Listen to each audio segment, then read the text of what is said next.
जी ने આપણે વધાવીએ, જોરદાર તાળીઓથી સ્વાગત કરીએ।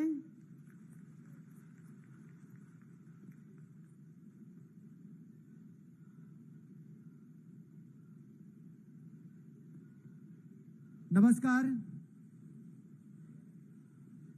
દેશના માનનીય યશસ્વી વડાપ્રધાન શ્રી નરેન્દ્રભાઈ મોદી સાહેબના કાર્યકાળ એવા સેવા સુશાસન અને ગરીબ કલ્યાણના 9 વર્ષની આ ઉજવણીના ભાગરૂપે પંચમહાલ જિલ્લાની પાવનધરા ગૌધરા ગોધરા ખાતે આયોજિત આજના કાર્યક્રમમાં દીપ પ્રાગટ્ય કરીને કાર્યક્રમનો શુભારંભ કરવા વિનંતી કરીએ છીએ।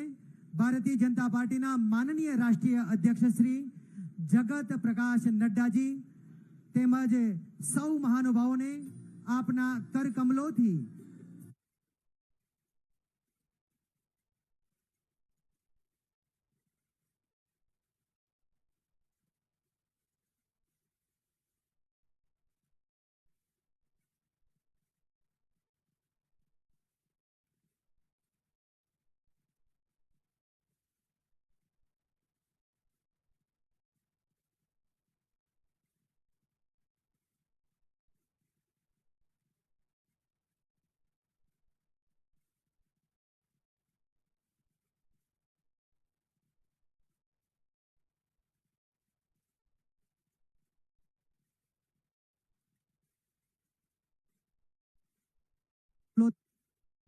पंचमहाल लोकसभा विशाल जनसभा कार्यक्रम दीप प्रज्वलन द्वारा शुभारंभ थयो छे। खूब खूब आभार।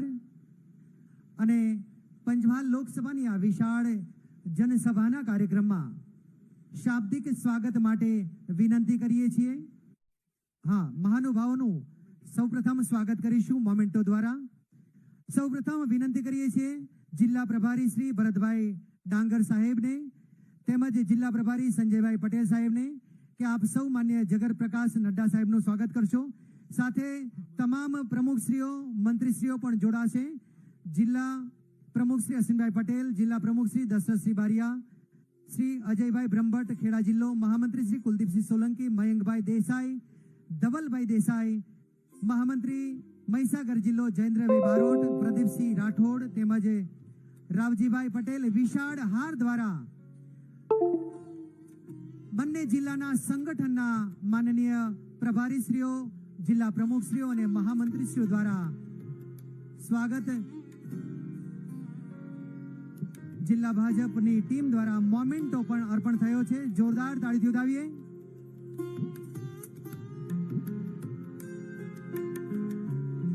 महिसागर जिल्ला द्वारा स्मृति चिन्ह अर्पण થઈ રહ્યું છે। તાળીઓથી વધાવીએ।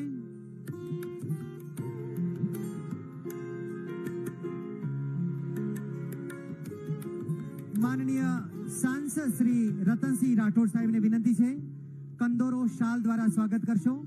माननीय सांसद श्री ने केंद्रीय मंत्री श्री देवुसिंह चौहान साहेब ने विनंती है। माननीय शिक्षण और आदिजाति मंत्री श्री कुबेरभाई डिंडोर साहेब पण तीर कामठू भोरियू और कोटी द्वारा स्वागत करशे।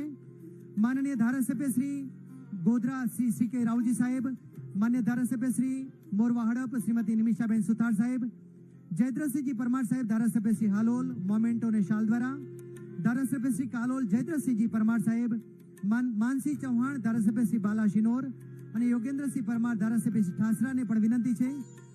माननीय राष्ट्रीय अध्यक्ष श्री जगत प्रकाश नड्डा साहेब ना स्वागत माटे परंपरागत आदिवासी कोटी द्वारा स्वागत थई रह्युं छे। श्री डॉक्टर कुबेरभाई डिंडोर साहेब द्वारा साथे हाथे बोरियू पण अर्पण थई रह्युं छे। कालोलना माननीय धारासभ्य श्री फतेहसिंह चौहान साहेब, माननीय धारासभ्य श्री हालोल जयद्रथ जी परमार साहेब, गोधराना लोक लाडीला धारासभ्य श्री सीके रावजी साहेब ने पण विनंती है। मानसिंह चौहान साहेब, बालासिनोरना मान्य धारासभ्य श्री जयद्रथ जी परमार साहेब शाल और मोमेंटो द्वारा स्वागत थई रह्युं छे। ताळीओथी વધાવીએ। फतेहसिंह जी चौहान साहेब मान्य धारासभ्य श्री कालोल द्वारा स्मृति चिन्ह ने बुके द्वारा स्वागत। वो भारत माता के गौधरा गोधरा लोक लाडीला धारासभ्य श्री सीके रावजी साहेब शाल और મોમેન્ટ દ્વારા સ્વાગત તાળીઓથી વધાવીએ. જિલ્લા પંચાયતના માન્ય પ્રમુખશ્રીઓ પંચમહાલ, ખેડા અને મહીસાગર, કુમારી કામિનીબેન સોલંકી, નૈનાબેન પટેલ, જિલ્લા પંચાયત પ્રમુખ ખેડા જિલ્લો અને મહીસાગર જિલ્લાના જિલ્લા પંચાયત પ્રમુખ રમીલાબેન ડામોરને વિનંતી કરીએ છીએ માનનીય જગત પ્રકાશ નડ્ડા સાહેબના સ્વાગત માટે. અને આપણા સૌનું જિલ્લા પંચાયતનું નેતૃત્વ કરનાર ત્રણેય જિલ્લાના મહિલા જિલ્લા પંચાયતના ધારાસભ્યશ્રીઓ સ્વાગત કરી રહ્યા છે. તાળી દીધાવીએ. માજી ધારાસભ્યશ્રીઓને પણ વિનંતી છે. શ્રી કાળુભાઈ માલીવાડ, સુમનબેન ચૌહાણ, પૂર્વ ધારાસભ્યશ્રીઓ કાળુભાઈ માલીવાડ, સુમનબેન ચૌહાણને પણ વિનંતી છે. આપણા યશસ્વી રાષ્ટ્રીય અધ્યક્ષનું સ્વાગત થયેલું છે ત્યારે આપણે સૌ તાળીઓથી એમને વધાવીએ. બે હાથ ઊંચા કરીએ, જોરદાર બોલો ભારત માતા કે, ભારત માતા કે, વંદે વંદે વંદે. જિલ્લા ઉપપ્રમુખશ્રીઓમાં મેહુલ કુમાર શાંતિલાલ પટેલ, યોગેશભાઈ રમણલાલ પંડ્યા, જિલ્લા ઉપપ્રમુખ પંચમહાલ જિલ્લો, શ્રી નૈનાબેન દોલતસિંહ ગોડ, જિલ્લા ઉપપ્રમુખ પંચમહાલ, સમરસિંહ છગનભાઈ પટેલ, શ્રી કકુલભાઈ એચ પાઠક, જિલ્લા ઉપપ્રમુખ શ્રી કૈલાશબેન ઘનશ્યામભાઈ પરમાર, જિલ્લા ઉપપ્રમુખ શ્રી ઉષાબેન વિપુલભાઈ બારિયા, જિલ્લા ઉપપ્રમુખ શ્રી જયંતિભાઈ કાંતિભાઈ પટેલ, ઉપપ્રમુખ શ્રી મહીસાગર જિલ્લો વણકર જેઠાભાઈ જીવાભાઈ, ઉપપ્રમુખ મહીસાગર જિલ્લો કલાવતીબેન ચૌહાણ, બારોટ ઈલાબેન. આ સૌ ઉપપ્રમુખશ્રીઓને પણ વિનંતી છે માનનીય જેપી નડ્ડા સાહેબના અધકેરા સ્વાગત માટે તાળીઓથી વધાવીએ. અને ગોધરાના છબનપુર મુકામે જ્યારે આ કાર્યક્રમ થયો છે ત્યારે સ્થાનિક છબનપુર ગ્રામ પંચાયતના માન્ય સરપંચ શ્રી લાભુભાઈ ગઢવી પણ પરંપરાગત પાઘડી દ્વારા માનનીય જગત પ્રકાશ નડ્ડા સાહેબનું સ્વાગત કરવા ઈચ્છુક છે. તાળીઓથી વધાવીએ. પરંપરાગત પાઘ દ્વારા સ્વાગત લાભુભાઈ ગઢવી, સ્થાનિક સરપંચ છબનપુર ગ્રામ પંચાયત દ્વારા સ્વાગત. ખૂબ ખૂબ આભાર માન્ય જગત પ્રકાશ નડ્ડા સાહેબનો ખૂબ ખૂબ આભાર. અને આપણી વચ્ચે પ્રદેશ મહામંત્રી ગુજરાત શ્રી પ્રદીપસિંહજી વાઘેલા સાહેબ ઉપસ્થિત છે. તેઓના સ્વાગત માટે જિલ્લા મંત્રીશ્રીઓને વિનંતી છે ઝડપથી આવે. શ્રી રમણભાઈ સબુરભાઈ બારિયા, જિલ્લા મંત્રી પંચમહાલ, ગિરવતસિંહ છત્રસિંહ પરમાર, શ્રી અરવિંદસિંહ ભારતસિંહ પરમાર, જિલ્લા મંત્રી, ઉષાબેન પ્રવીણભાઈ ભોઈ, જિલ્લા મંત્રી શ્રી પરેશકુમાર કિરીટભાઈ ચૌહાણ, ભાનુબેન રમેશભાઈ બારિયા, જિલ્લા મંત્રી શ્રી કમળાબેન બાબુભાઈ પરમાર, જિલ્લા મંત્રી શ્રી જસોદાબેન બાબુભાઈ પ્રજાપતિ, જિલ્લા મંત્રી શ્રી જગદીશભાઈ નવનીતલાલ શેઠ, જિલ્લા કોષાધ્યક્ષ અને કૌશિકભાઈ સિંઘાનિયાને વિનંતી છે જિલ્લા કાર્યાલય મંત્રી શ્રી કે આપ માનનીય પ્રદેશ મહામંત્રી શ્રી પ્રદીપસિંહજી વાઘેલા સાહેબનું સ્વાગત કરશો. જોરદાર તાળીથી વધાવીએ. સૌ જિલ્લા માનનીય મંત્રીશ્રીઓ દ્વારા પ્રદીપસિંહજી વાઘેલા સાહેબનું સ્વાગત.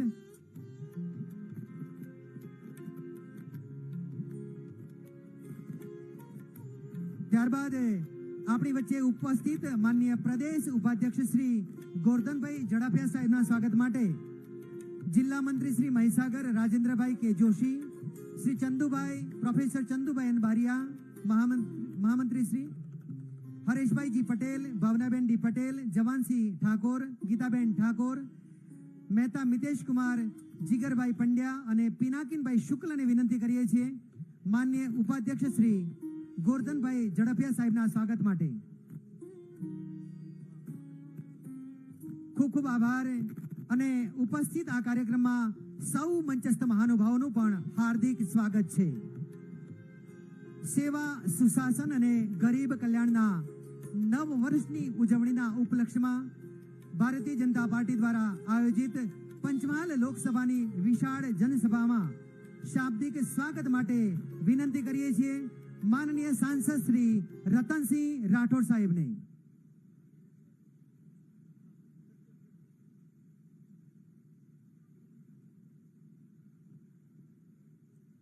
बोलो भारत माता की, बोलो भारत माता की जय. जय श्री राम. ગોધરાની આ પવિત્ર ભૂમિ ઉપર 9 સાલ સેવા સુશાસન અને ગરીબ કલ્યાણની ઉજવણીના ભાગરૂપે વિશાળ જનસભામાં આપણી વચ્ચે ભારતીય જનતા પાર્ટીના રાષ્ટ્રીય અધ્યક્ષ કે જેમની આગેવાની હેઠળ પૂરા દેશની લોકસભાની ચૂંટણી યોજાવાની છે તેવા આપણા લોકપ્રિય નેતા શ્રી જેપી નડ્ડા સાહેબ તથા ગુજરાત પ્રદેશ ભારતીય જનતા પાર્ટીના યુવા મહામંત્રી કે જેમનાથી ગુજરાતના યુવાનોનો જોમ અને જુસ્સો વધાર્યો છે એવા માનનીય પ્રદીપસિંહ વાઘેલાજી, ગુજરાત સરકારના પૂર્વ ગૃહમંત્રી અને પાર્ટીના ઉપાધ્યક્ષ સન્માનીય ગોરધનભાઈ, કેન્દ્રીય મંત્રી અને મારા સાથી સાંસદ માનનીય દેવસિંહજી, ગુજરાત સરકારના કેબિનેટ મંત્રી અને પંચમહાલના પ્રભારી સન્માનીય કુબેરભાઈ, મહીસાગરના પ્રભારી અને મંત્રીશ્રી સન્માનીય બચુભાઈ, પંચમહાલ જિલ્લાના પ્રભારી ભાઈ શ્રી સંજયભાઈ, એવા જ બીજા ભરતભાઈ, પંચમહાલ જિલ્લાના પ્રમુખ સન્માનીય અશ્વિન કાકા, મહીસાગર જિલ્લા પ્રમુખ દશરથભાઈ, ખેડા જિલ્લાના પ્રમુખ ભાઈ શ્રી અજયભાઈ, જિલ્લા પંચાયત પંચમહાલના પ્રમુખ કુમારી કામિનીબેન, મહીસાગર જિલ્લા પંચાયતના પ્રમુખ શ્રીમતી રમીલાબેન, ગુજરાત પંચાયત પરિષદના પ્રમુખ શ્રીમતી નયનાબેન, આપણા ગોધરાના સિનિયર ધારાસભ્ય સન્માનીય સીકે બાપુ, પૂર્વ મંત્રી અને હાલોલના ધારાસભ્ય સન્માનીય જયદ્રસિંહ બાપુ, પૂર્વ મંત્રી અને મોરવા હડપના ધારાસભ્ય નિમિષાબેન, પૂર્વ મંત્રી અને બાલાસિનોરના ધારાસભ્ય સન્માનીય માનસિંહજી, કાલોલના ધારાસભ્ય સન્માનીય ફતેહસિંહજી, ઠાસરાના ધારાસભ્ય સન્માનીય ઉગેન્દ્રભાઈ, પૂર્વ સાંસદ ગોપાલસિંહ કાકા, સન્માનિત પૂર્વ ચેરમેનશ્રીઓ, પૂર્વ પ્રમુખશ્રીઓ, તમામ જિલ્લાના મહામંત્રીશ્રીઓ, તમામ મોરચાના હોદ્દેદારશ્રીઓ, જિલ્લા પંચાયતના સભ્યશ્રીઓ, તાલુકા પંચાયતના પ્રમુખ અને સભ્યશ્રીઓ, સરપંચશ્રીઓ, હોદ્દેદારશ્રીઓ અને સિનિયર આગેવાનો, આવા વાતાવરણમાં આપ સૌ ભારતીય જનતા પાર્ટીના કાર્યકર્તાઓ આપ સૌ ઉપસ્થિત રહ્યા છો ત્યારે આપ સૌનું હાર્દિક સ્વાગત કરું છું. આપણા દેશમાં વિશ્વમાં આપણને ગૌરવ અપાવવાનું કામ જેમણે કર્યું છે એવા આપણા દેશના વડાપ્રધાન નરેન્દ્રભાઈ મોદી સાહેબ 9 વર્ષ સુશાસનની આખો દેશ અને આખા દેશની જનતા યાદ કરે છે. દેશના આવા વડાપ્રધાન સૌ પ્રથમવાર આપણને મળ્યા છે. આપણા દેશને મોદી સાહેબ, અમિતભાઈ શાહ સાહેબ, જેપી નડ્ડા સાહેબ આપણને ત્રિપુટી મળી છે અને તેના કારણે દેશ સર્વોચ્ચ ઊંચાઈના શિખરો સુધી સર કરી રહ્યો છે. મોદી સાહેબના શાસનની વાત કરીએ તો પંચમહાલ જિલ્લાના ગોધરા ખાતે LC4 ઓવરબ્રિજનું કામ, ગોધરા રેલવે સ્ટેશનના બ્રિજનું કામ, લિફ્ટનું કામ, ગોધરા રેલવે સ્ટેશનને અમૃત કાલમાં સમાવેશ, તદ ઉપરાંત દિલ્હી મુંબઈ એક્સપ્રેસ વે, ગોધરામાં એક્ઝિટ અને એન્ટ્રી પણ મોદી સાહેબના લીધે આપણને મળી છે. ગોધરામાં પાસપોર્ટની ઓફિસ પણ આપણને મોદી સાહેબના લીધે મળી છે. તદ ઉપરાંત ગોધરા ખાતે મેડિકલ કોલેજ, ગુરુ ગોવિંદ યુનિવર્સિટી, કેન્દ્રીય વિદ્યાલય જેવા અનેક વિકાસના કામો આપણા વિસ્તારને ભેટ સ્વરૂપે મળ્યા છે. તીર્થધામની વાત કરીએ, બાજુમાં પાવાગઢ 500 વર્ષ સુધી કોઈ પણ જેની ચિંતા નથી કરી એવા આપણા દેશના વડાપ્રધાન નરેન્દ્રભાઈ મોદી સાહેબે શિખર ચડાવી અને ધજા ચડાવવાનું કામ કર્યું હોય તો નરેન્દ્રભાઈ મોદી સાહેબે કર્યું છે. એની સાથે સાથે ફાગવેલ હોય, ગળતેશ્વર હોય, ડાકોર હોય, એ ધર્મસ્થળોની પણ ચિંતાઓ કરી છે. ડાકોરની વાત કરીએ તો ડાકોરમાં ટ્રાફિકનો પ્રશ્ન હલ કરવા માટે ગુજરાતની સરકાર અને કેન્દ્રની સરકારે કરોડો રૂપિયાના ખર્ચે ઓવરબ્રિજ બનાવવાનું કામ પણ ભારતીય જનતા પાર્ટીની સરકારે કર્યું છે. આપણા મત વિસ્તારના જિલ્લાઓની સિંચાઈની વાત કરીએ તો મહીસાગર, ખેડા, કપડવંજ, કઠલાલ, બાલાસિનોર, વીરપુર અને લુણાવાડા માટે 1000 કરોડ કરતો પણ વધુ રકમ ફાળવી સિંચાઈ માટે સૈદ્ધાંતિક સ્વીકાર કરવામાં આવ્યો છે. તદુપરાંત મોરવા હડપ ખાતે સિંચાઈની સુવિધા પૂરી પાડવા માટે 100 કરોડ કરતો પણ વધુ રકમની જોગવાઈ આપણી સરકારે સિંચાઈ પૂરું પાડવા માટે કરી છે. શેરા, ગોધરા, કાલોલ માટે આવનારા દિવસોમાં તમામે તમામ તાલુકાઓમાં સિંચાઈની સુવિધાનું પાણી છેવાડાના વ્યક્તિ સુધી મળે એના માટે કડાણા જળાશયમાંથી માનમ જળાશયમાં લઈ જઈ અને એના માટેને પણ કરોડો રૂપિયાની જોગવાઈ આ વખતના બજેટમાં કરવામાં આવી છે. બાલાસિનોર તાલુકાની વાત કરીએ તો બાલાસિનોર તાલુકામાં રૈયોલી ડાયનોસર પાર્કને વિકસાવવા માટે કરોડોનો ખર્ચ કરી અને વિશ્વમાં 3જા નંબરનું સ્થાન મેળવવાનું કામ આપણી ભારતીય જનતા પાર્ટીની સરકારે કર્યું છે. લુણાવાડા મહીસાગરની વાત કરીએ તો લુણાવાડામાં મેડિકલ કોલેજ, કેન્દ્રીય વિદ્યાલય, લુણાવાડામાં બાયપાસ જેવા કામોની આપણને મંજૂરી મળી ચૂકી છે. આમ વિકાસની હારમાળા મોદી સાહેબના નેતૃત્વમાં આપણા પનોતા પુત્ર હોય અને ગુજરાત રાજ્યનું નેતૃત્વ નરેન્દ્રભાઈ મોદી સાહેબ દેશનું કરતા હોય ત્યારે આપણે સૌ નરેન્દ્રભાઈ મોદી સાહેબનો ખૂબ ખૂબ આભાર માનીએ છીએ. આ તબક્કે વધુ ન બોલતો આપણા સન્માનીય જેપી નડ્ડા સાહેબને સાંભળવાના છે. આપણા મહામંત્રી સન્માનીય પ્રદીપસિંહ વાઘેલા સાહેબને સાંભળવાના છે. પંચમહાલ જિલ્લામાં હું એમ માનું છું કે જાહેર સભામાં સૌ પ્રથમવાર આપણા નડ્ડા સાહેબ આપણી વચ્ચે ઉપસ્થિત રહ્યા છે ત્યારે ફરીથી આપ સૌના વતીથી ઉમળકાભેર સ્વાગત કરું છું. ભારત માતા કી જય. ખૂબ ખૂબ આભાર માન્ય सांसद श्री रतनसिंहजी राठौर साहब નો अपना शाब्दिक स्वागत માટે खूब खूब आभार. सेवा सुशासन एवं गरीब कल्याण के 9 साल की उपलब्धि के उपलक्ष्य में आयोजित इस अवसर पर सादर आमंत्रित करते हैं माननीय राष्ट्रीय अध्यक्ष जी जगत प्रकाश नड्डा जी को आपके प्रासंगिक उद्बोधन एवं मार्गदर्शन के लिए. माननीय राष्ट्रीय अध्यक्ष आदरणीय जगत प्रकाश नड्डा जी.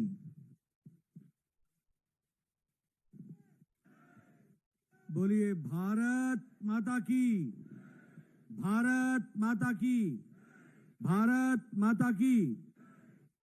मंच पर विराजमान हमारे भारतीय जनता पार्टी के प्रदेश के महामंत्री श्री प्रदीप सिंह वाघेला जी, हमारे प्रदेश के उपाध्यक्ष और मेरे वरिष्ठ साथी गोवर्धन भाई झड़पिया जी, हमारे भारत सरकार में मंत्री और लोकप्रिय सांसद श्री देवी सिंह चौहान जी, हमारे यहाँ के लोकप्रिय सांसद और हमारे साथी भाई रतन सिंह राठौर जी, हमारे जीतू भाई आहिर जी, जीठा भाई आहिर जी, हमारे कुबेर भाई डिंडोर जी, हमारे बच्चू भाई खबाड़ जी, हमारे भरत भाई डंगार जी, संजय पटेल जी, कानू भाई पटेल जी, सम्मानित मंच और हमारे सभी विधायकगण, पूर्व विधायकगण, हमारे चुने हुए प्रतिनिधिगण और यहाँ पंचमहल में इतनी बड़ी संख्या में एकत्र आए देवी और सज्जनों, पार्टी के वरिष्ठ कार्यकर्ता बंधु और मीडिया के मेरे साथी, प्रिंट मीडिया और इलेक्ट्रॉनिक मीडिया के मेरे साथी, सबसे पहले तो ये मेरा सौभाग्य है कि मुझे इस पवित्र धरती पर जहां शक्ति स्वरूप जगत जननी मां कालिका जी का निवास होता है, ऐसे पवित्र स्थान पर आने का मुझे सौभाग्य मिला है.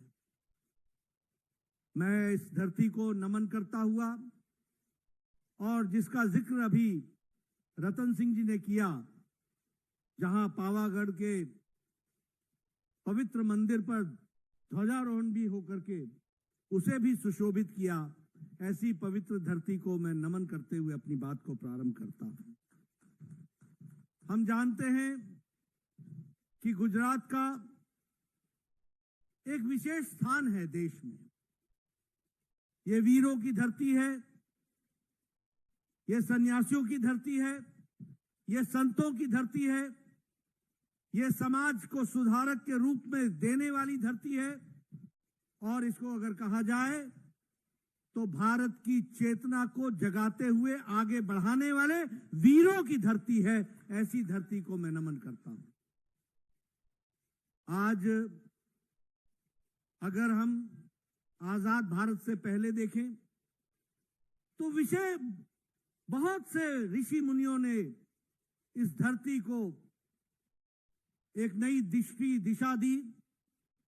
अगर हम आजादी की बात करें तो हम महात्मा गांधी और सरदार पटेल को भूल नहीं सकते, और अगर हम आजादी के बाद की बात करें तो हमारे प्रिय प्रधानमंत्री नरेंद्र मोदी जी का भी जो योगदान है उसको भी देश कभी भुला नहीं सकता। ऐसी पवित्र धरती पर मुझे आने का मौका मिला है, मैं आप सब लोगों को इसके लिए दिल से धन्यवाद देता हूं। मैं अपनी बात शुरू करूं इससे पहले मैं आप लोगों को एक विशेष धन्यवाद देना चाहता हूं कि आप सब लोग इतनी बड़ी संख्या में, जहां सुबह 8:15 बजे तक बारिश हो रही हो, मूसलाधार बारिश हो रही है, उसके बावजूद आप सब लोग यहां पर आए हैं। आपका विशेष धन्यवाद, जो आपका पार्टी के प्रति एक लगाव है, एक जोड़ है।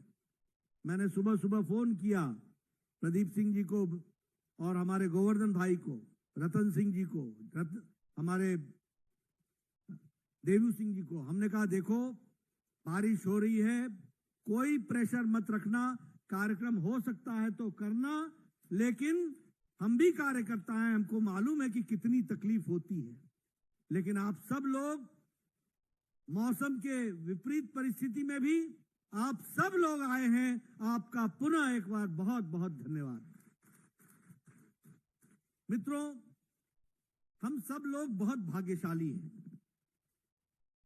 मैं इसलिए कह रहा हूं कि हम सब भाग्यशाली हैं क्योंकि जब हम 9 साल सेवा, सुशासन और गरीब कल्याण आदरणीय प्रधानमंत्री मोदी जी की नीतियों को लेकर के हम आगे चले हैं, तो इसमें कोई दो राय नहीं है कि 1951-52 से हम सोचते रहे कि अंत्योदय, एकात्म मानववाद, गरीब का भला हो, समाज के अंतिम पायदान पर खड़ा व्यक्ति का भला हो। सरकारें आई और गई, गरीबी हटाओ के नाम पर लंबे समय तक कांग्रेस पार्टी राजनीति करती रही, गरीबों के नाम पर वोट लिया और गरीबों को ही लूटा। ये सबका साथ, सबका विकास, सबका विश्वास, सबका प्रयास, इस मंत्र को साकार किया तो आदरणीय प्रधानमंत्री मोदी जी ने करके दिखाया है। ये हम सबको समझना चाहिए। और इसलिए जब मैं कहता हूं कि हम भाग्यशाली हैं कि हम भारतीय जनता पार्टी के कार्यकर्ता, और हमें काम करने का मौका तब मिल रहा है जब हम अमृत काल में भारत को विकासशील भारत से विकसित भारत की ओर ले जाने का हमको ये सौभाग्य मिला है। इसको भी हमको समझना चाहिए। मित्रों, मैं यहां आपसे चर्चा करना चाहता हूं 9 सालों का अंतर क्या है और 9 साल के अंदर हम कहां से चले थे और कहां पहुंचे। सबसे पहली बात तो ये समझिए कि आर्थिक दृष्टि से दुनिया को मार पड़ी है कोरोना के कारण और यूक्रेन के कारण। कोई देश नहीं बचा। सारी दुनिया ने आर्थिक मंदी देखी। सारी दुनिया ने यूक्रेन की लड़ाई के कारण सप्लाई चेन की मुसीबत देखी। लेकिन उसके बावजूद भी आज दुनिया के आर्थिक जगत के विशेषज्ञ ये कहते हैं कि अगर कहीं उम्मीद, ब्राइट स्पॉट है तो वो भारत है और भारत आगे बढ़ रहा है। इसके बावजूद भी इंटरनेशनल मॉनिटरी फंड कहता है कि भारत की आर्थिक स्थिति बहुत मजबूत है। इसके बावजूद भी, इन सब परिस्थितियों के बावजूद भी भारत 9 साल पहले 11वें नंबर पर आर्थिक अर्थव्यवस्था में खड़ा था। और आज मोदी जी के नेतृत्व में जिस ब्रिटेन ने हम लोगों के ऊपर 200 साल राज किया, उसको भी पछाड़कर भारत अब 5वें नंबर की अर्थव्यवस्था बन गई है। और ब्रिटेन का प्रधानमंत्री ऋषि सुनक बोलते हैं कि समय दूर नहीं है जब भारत दुनिया की तीसरी नंबर की अर्थव्यवस्था बन जाएगी, तीसरी नंबर की। मित्रों, ये परिवर्तन आपको जानकर के खुशी होगी कि इलेक्ट्रॉनिक का मैन्युफैक्चरिंग, इलेक्ट्रॉनिक गुड्स का बनना भारत में 500% गुना बढ़ गया है। आपको जानकर के खुशी होगी कि इलेक्ट्रॉनिक्स का एक्सपोर्ट, यानी इलेक्ट्रॉनिक्स के हमारे बनाए हुए सामान दुनिया में जो जा रहे हैं, वो एक साल में 70,000 करोड़ रुपए का इलेक्ट्रॉनिक गुड्स का एक्सपोर्ट हुआ है। और उसी तरीके से हम लोगों को कई बार कांग्रेस पार्टी वाले मजाक उड़ाते हैं ना, देश बदल गया, देश बदल गया। उनको मालूम नहीं है कि देश बदल गया है।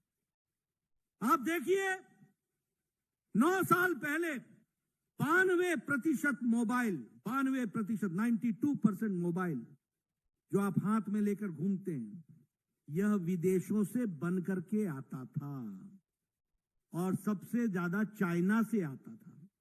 आज भारत 97% मोबाइल भारत में बना रहा है और एप्पल भी अब भारत में बन रहा है। यह है अर्थ की व्यवस्था की दृष्टि से। अगर हम इस्पात की बात करें, स्टील की बात करें, तो स्टील जो हम मैन्युफैक्चर चौथे नंबर पर खड़े थे, आज भारत दूसरे नंबर पर इस्पात बनाने में खड़ा है, दूसरे नंबर पर। आपने सुना होगा, बचपन में आप लोग कहते होंगे, ये जापानीज गाड़ी है, ये टोयोटा है, ये डैटसन है, ये जापान की गाड़ी है। आपको जानकर खुशी होगी कि भारत ने जापान को पछाड़ करके दुनिया की ऑटोमोबाइल इंडस्ट्री का सबसे बड़ा तीसरा मार्केट बन गया है, तो भारत बन गया है। वो भी हमको ध्यान में रखना चाहिए। आपको याद होगा कि प्रधानमंत्री जी ने, मोदी जी ने मन की बात में कहा था कि हमको भारत के खिलौने खरीदने चाहिए। कहा था कि नहीं कहा था? कहा था कि नहीं कहा था कि चाइना से गणेश भगवान क्यों आए, हमारे यहां क्यों नहीं इसको बढ़ाया जाए। आपको जानकर खुशी होगी कि टॉय का, खिलौनों का एक्सपोर्ट भारत में 3 गुना बढ़ गया है और अब हम बना ही नहीं रहे हैं, हम दुनिया को भी दे रहे हैं। ये बदलता भारत है। मित्रों, एक समय में एक प्रधानमंत्री ये कहता था कि मैं 1 रुपए भेजता हूं तो 85 पैसे बीच में गायब हो जाते हैं। कहता था कि नहीं कहते थे? पता नहीं कौन सा पंजा था जिसमें वो चिपक जाता था। कौन सा पंजा था? 1 रुपया भेजते थे तो 85 पैसा चिपक जाता था, 15 ही पहुंचता था। आज डिजिटल इंडिया में प्रधानमंत्री मोदी जी ने 22 लाख करोड़ रुपए लोगों के खाते में सीधे पहुंचा दिए हैं। ये आज बदलता भारत है। कोरोना में 20 करोड़ बहनों के खातों में, बताइए, लॉकडाउन में 500-500 करोड़ रुपए पहुंचाया कि नहीं पहुंचाया? पहुंचाया कि नहीं पहुंचाया? न डाकिया, न मनी ऑर्डर, न बिचौलिया, न बैंक का कर्मचारी, सीधे उधर मोदी जी और उधर हमारी बहन अपने खाते में 500 रुपए पाती हुई देखी है। यह भी हमको ध्यान में रखना चाहिए। और इसके कारण इसके कारण लगभग 2.5 लाख करोड़ रुपए की जो लीकेज होती थी, उसको भी रोकने में हम सफल हुए।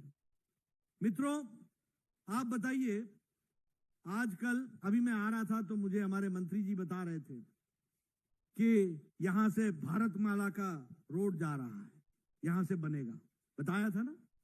आप बताइए, आपको आजकल दिखता है कि नहीं कहीं एलिवेटेड रोड, कहीं अंडरपास, कहीं मेट्रो रेल, कहीं हाईवे, कहीं एक्सप्रेसवे, कहीं 4 वे, कहीं 6 लेन, 2 लेन का 4 लेन, 4 लेन का 6 लेन, 6 लेन का 8 लेन।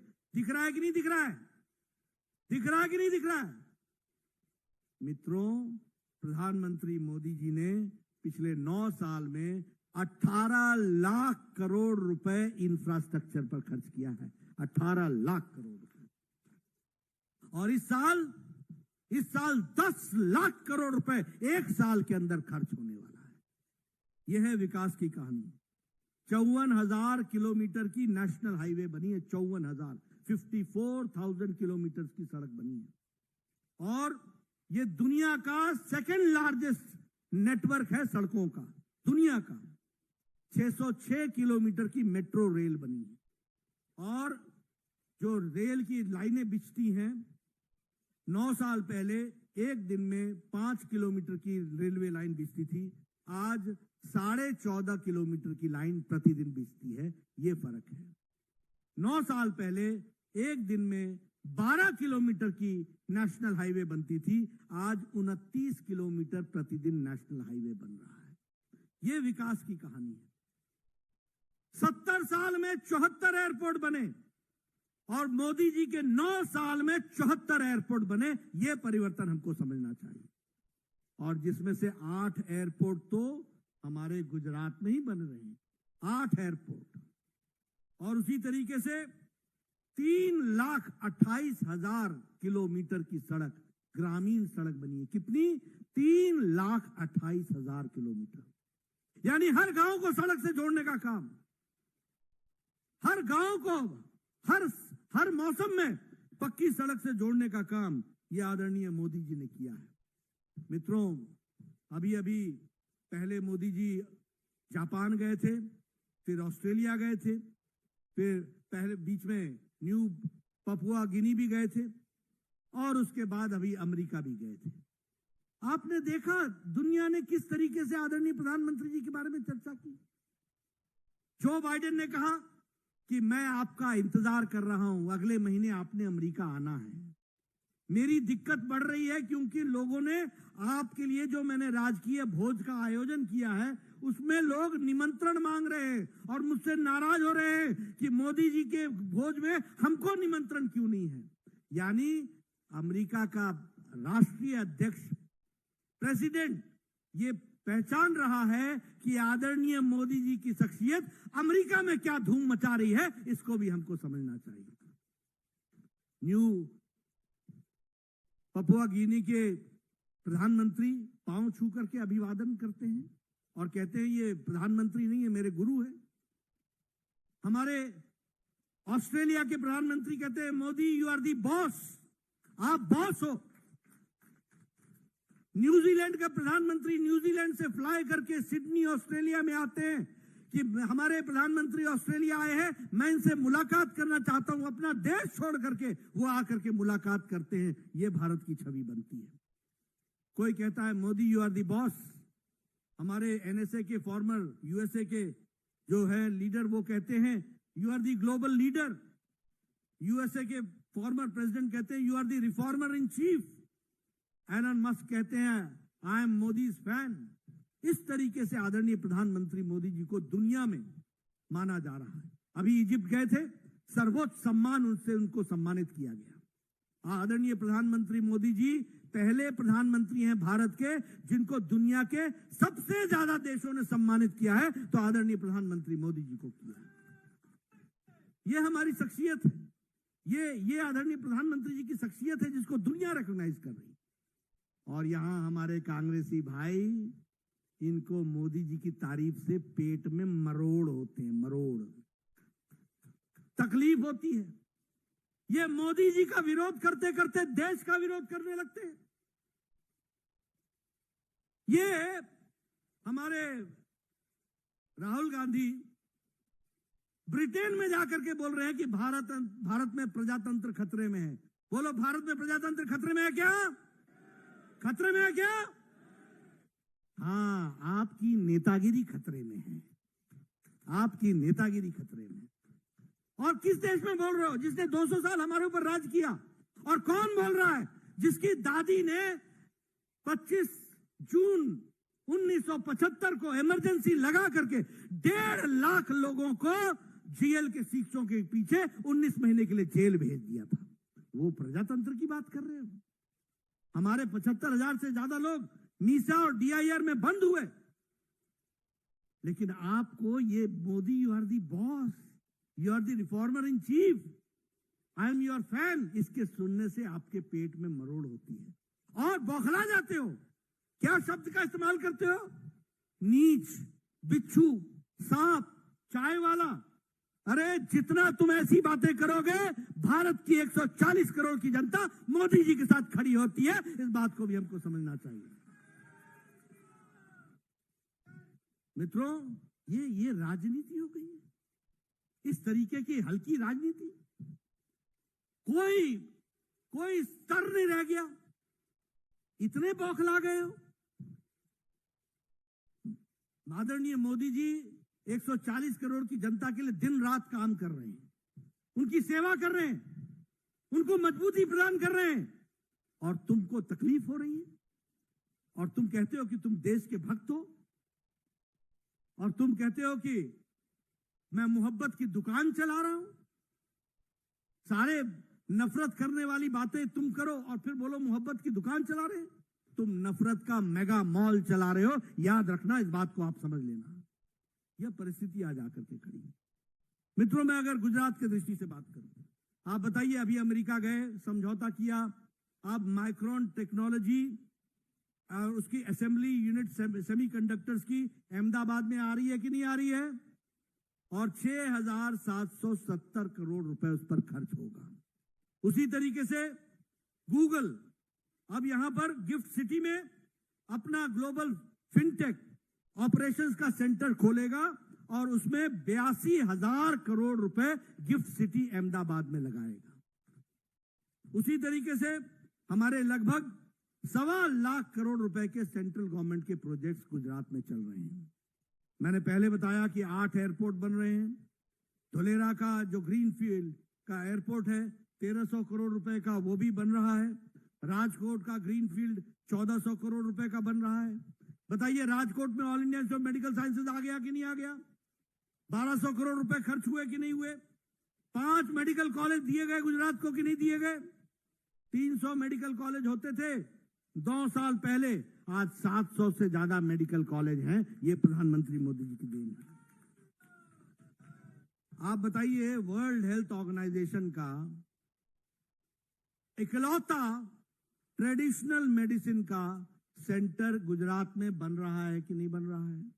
और उसमें 130 करोड़ रुपए खर्च हो रहे हैं कि नहीं हो रहे हैं? एशिया का सोलर प्लांट सबसे पहला लगा तो गुजरात में लगा।